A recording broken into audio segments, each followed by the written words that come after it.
dari kelompok ini mengenai materi perlawanan Perang Diponegoro. Perkenalkan, nama saya Mas Angelika dari Lokal F4. Ini menampilkan hasil presentasi kami tentang Pangeran Diponegoro.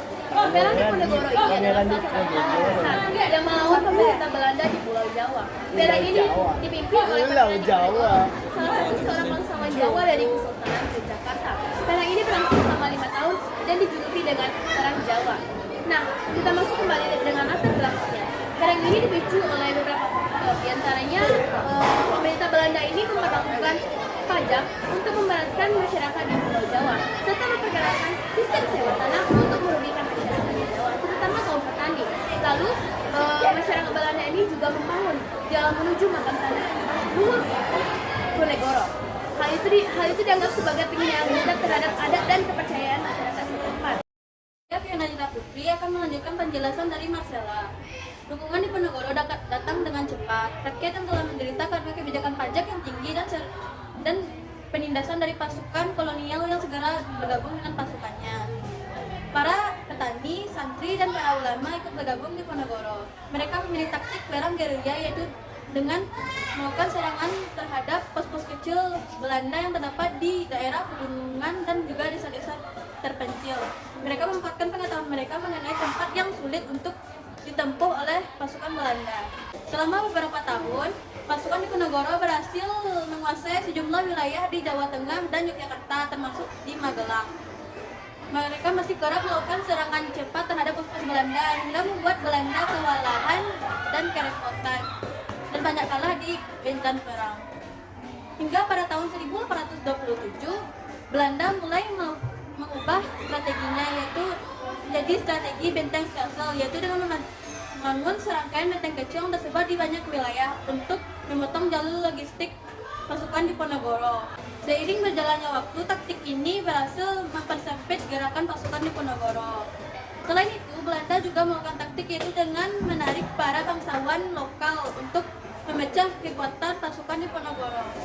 Setelah 5 tahun berjuang, serangan ini berhasil membuat pasukan Diponegoro melemah. Hingga pada tahun 1830, karena dalam keadaan yang terdesak, Belanda mengundang pasukan Diponegoro untuk berunding di Magelang. Ternyata undangan ini hanya sebuah jebakan dari pasukan Belanda. Kemudian Diponegoro ditangkap oleh Belanda dan diasingkan di Magelang. Dan dengan ini mulai berakhirnya Perang Diponegoro. Assalamualaikum warahmatullahi wabarakatuh. Perkenalkan, nama saya Adi Faisal Mahir. Saya akan melanjutkan penjelasan dari Fiona Gita Putri mengenai Perang Diponegoro. Perang Diponegoro yang berlangsung selama 5 tahun, mulai dari tahun 1825 hingga 1830, dimulai sebagai perjalanan Sultan Diponegoro dalam melawan rakyat Belanda semakin menindas. Raja Diponegoro yang merupakan anak dari Sultan Agung mendapat dukungan dari berbagai elemen masyarakat seperti petani, priai, dan ulama. Konfrontasi Perang Diponegoro ditandai oleh taktik perang gerilya yang digunakan oleh pasukan Diponegoro dengan memanfaatkan pengetahuan lokal dan dukungan masyarakat Diponegoro. Walaupun perlawanan yang diberikan oleh pasukan Diponegoro sangat signifikan, Belanda mengadopsi strategi militer yang terorganisir untuk melakukan penghadangan terhadap Pangeran Diponegoro. Pada tanggal 20 Maret tahun 1830, Pangeran Diponegoro ditangkap di Magelang melalui strategi militer yang menipu, dengan Pangeran Diponegoro ditipu untuk melakukan perundingan dengan rakyat Belanda. Sekian dari saya. Assalamualaikum warahmatullahi wabarakatuh.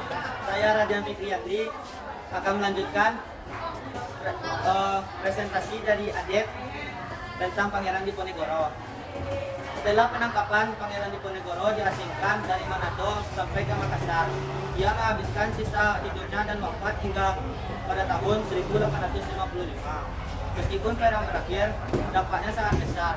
Belanda menghadapi kerugian besar, baik dalam jumlah biaya perang maupun jumlah korban.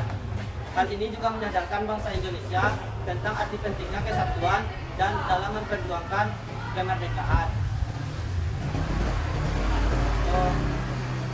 Perang Diponegoro dijadikan sebagai simbol tentang perlawanan nasional. Hal ini juga menjadi contoh bagi generasi selanjutnya tentang arti pentingnya melawan kolonialisme dan memperjuangkan kemerdekaan. Perang Diponegoro, Pangeran Diponegoro dijadikan sebagai pahlawan nasional dalam memperjuangkan kemerdekaan dan contoh contoh keberanian melawan penjajahan. Assalamualaikum warahmatullahi wabarakatuh.